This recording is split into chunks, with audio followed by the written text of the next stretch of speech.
देश और दुनिया को शांति का संदेश देने वाले,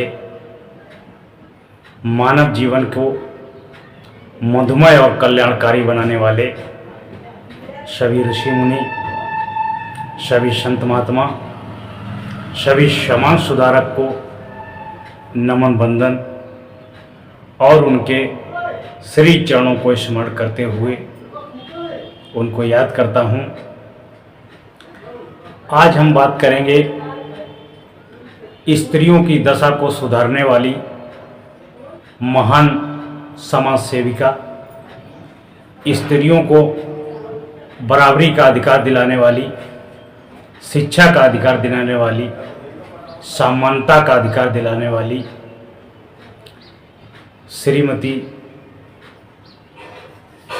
सावित्रीबाई फुले, जो महाराष्ट्र में 3 जनवरी 1831 में जन्मी थी। 9 वर्ष की अवस्था में उनका विवाह ज्योतिबाराव फुले से हुआ था। उस समय ज्योतिबाराव फुले की आयु 13 वर्ष की थी। ज्योतिबाराव फुले पढ़े लिखे महान व्यक्ति थे। उन्हें विचार आया कि हमारी पत्नी भी पढ़ी होनी चाहिए।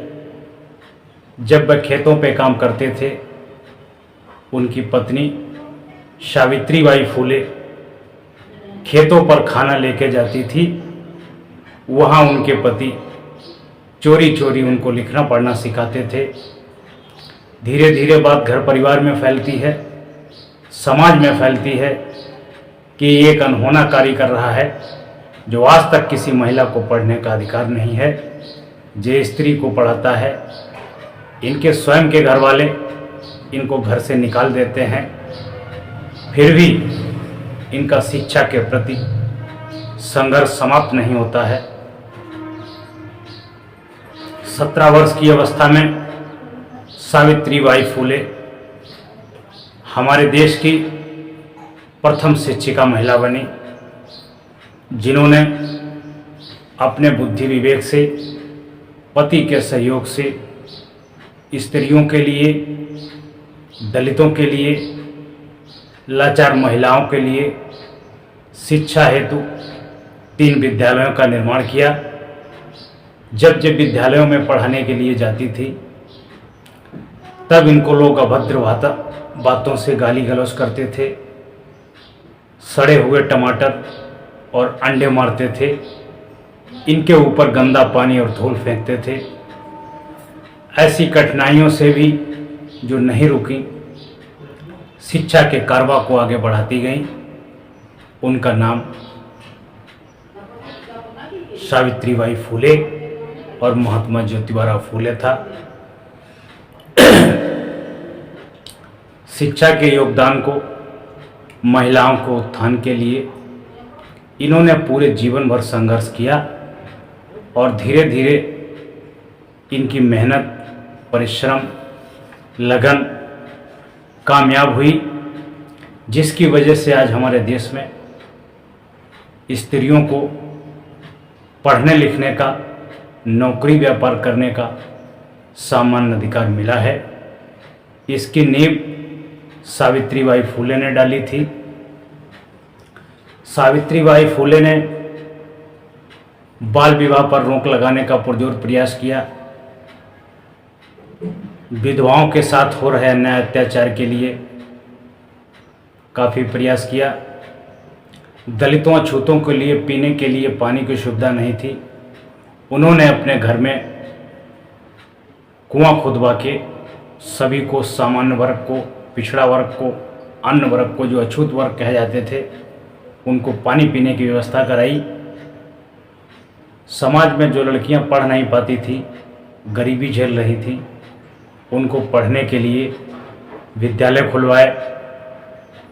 जो विधवाएं होती थी, एक तरफ पुरुष कहते थे कि ये विधवा है, दूसरा विवाह नहीं कर सकती है, ये हमेशा ब्रह्मचर्य का पालन करेगी, और दूसरा उनके पास यौन शोषण भी होता था, गर्भपात कराया जाता था। समाज की लोक लज्जा के कारण वह अपनी जान भी दे देती थी। सावित्रीबाई फुले ने इस समस्या से निपटने के लिए ऐसे आश्रमों का निर्माण कराया जहाँ पर कोई विधवा यदि समाज के दुष्प्रभाव से या किसी के हवस के चक्कर में पड़ कर के गर्भवती हो जाती थी तो वो उन आश्रयों में जाकर के अपने बच्चे को जन्म देती थी और वो बच्चा अनाथ आश्रम में ले लिए जाते थे। सती प्रथा पर रोक लगवाना, बाल विवाह पर रोक लगवाना, विधवाओं को पुनः विवाह करके अपने जीवन का यापन करना, इस तरह के कई उन्होंने कार्य किए। सावित्रीबाई फुले, महात्मा ज्योतिबाराव फुले के अपनी कोई निजी संतान नहीं थी।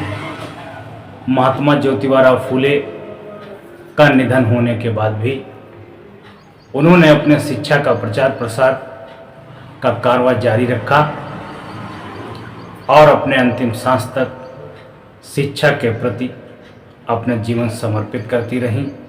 शिक्षा को योगदान और बलिदान सावित्रीबाई को भुला नहीं सकता है। महिला दिवस होता है, महिला सशक्तिकरण की बात होती है, दुनिया के प्रपंच की बात होती है, लेकिन वास्तव में जो महिलाओं के उत्थान के लिए, महिलाओं के जीवन को मधुर बनाने के लिए, महिलाओं को स्वावलंबी बनाने के लिए, महिलाओं को आत्मबल देने के लिए जो महिलाओं के अंदर शिक्षा की नींव, अनिवार्य शिक्षा करने का जो बीड़ा सावित्रीबाई ने उठाया था, तो आज हजारों में कोई एक आदमी होगा जिसे इस बात की जानकारी होगी।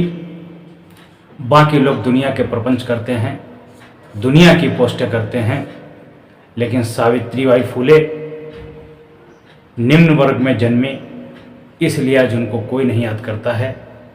सावित्रीबाई फुले को हर महिला को याद करने की ज़रूरत है, क्योंकि उन्होंने नारी उत्थान के लिए अपना सर्वस्व न्यौछावर किया था, अपना पूरा जीवन दांव पर लगा दिया था। तब नारी को पढ़ने लिखने का साहस मिला और पढ़ लिख करके पुरुषों की भांति समान कार्य करती हैं।